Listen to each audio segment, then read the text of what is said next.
This is spalted maple, which is the rage these days, you know. And I mean, the cool thing about it is it has sort of all this irregular character in it, and it's just really, really interesting, you know. Even when you book match it, you get this sort of incredible figuring, and very different than a quilted or a flame top, which tends to look a bit more uniform. But there's a lot of character in it. And just as long as I'm talking tops, this is an Avion, by the way. I love this style guitar because, again, what happens when you put an arch on an instrument, you increase the mass under the bridge. In other words, you make it more rigid.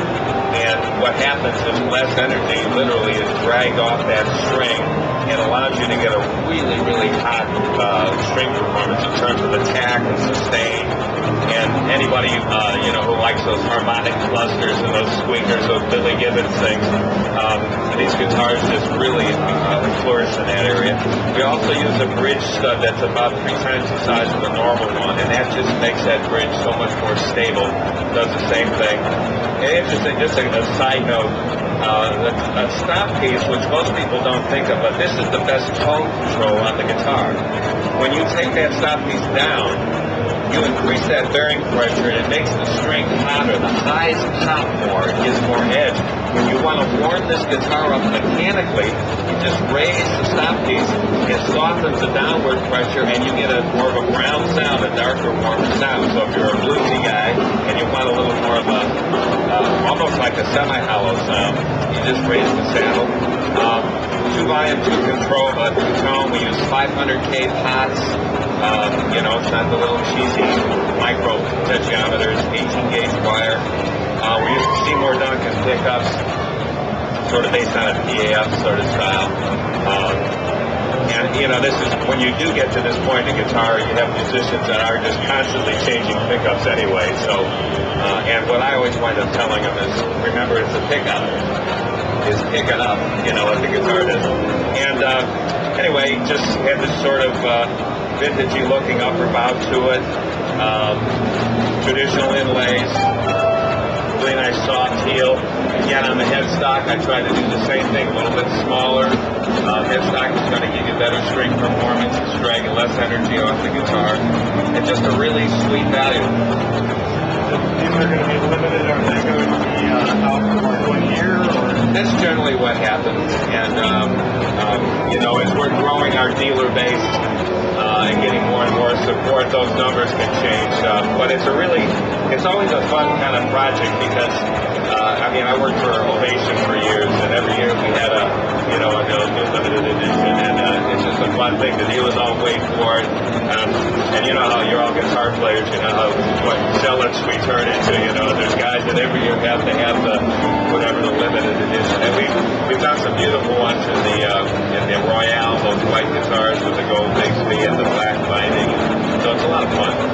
Now, these guitars seem to have a good following. Is it something they decided to continue making? Well, there are companies that I think have abused, the thing. And I think if it's limited, it should be. But we've done things like, I've always liked to do reverse bindings where you take, instead of 8-ply or 6-ply of white, black, white, you reverse it. It gives a really cool look. So some of those things we'll incorporate into other guitars, but the actual instrument with the inlays, the combination of, Bixby and what have you, we really try to make that piece limited to that year. And this is a real top on this one. The photo top. Well, they phototop, and it's not about price.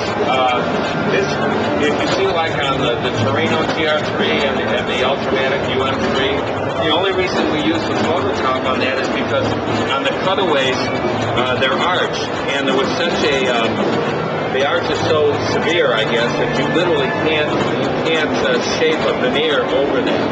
And so we used the photo thing, and ironically, in one case, I remember the photo thing was more costly than a veneer. But if you see like on any of the Avions or the Royales, the Jazz boxes, have you seen the backs on those? You know, that's real good. And it's an interesting thing too, because a lot of the sort of semi-hollow guitars are, I mean, I hate to be crude, but they're plywood. They're laminated instruments. Even $4,000 or $5,000 American ones are laminated.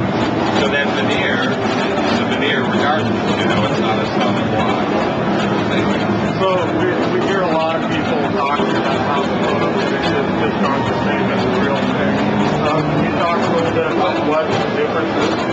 Is there really a sound no difference? Well, it depends on how you do it. If you put the veneer over a maple top, then it would be almost indistinguishable. Now, on the Ultramatics and the Torinos, which are phototop, it is on top of alder, but that was the goal. If you look at those guitars, they're an arched top, but they're very thin on the edge. If they're like that, you know, they're probably 3/8 of an inch thinner than this guitar. And the idea with that was to give that guitar that voice. Alder gives you this very sweet, warm vocal sound. And so on those, that was intentional as well. On something like this, where you put the veneer over a maple, and you have the arch, you sort of capture that maple brightness anyway. Did I answer that, or did I ramble on? No, it's good stuff.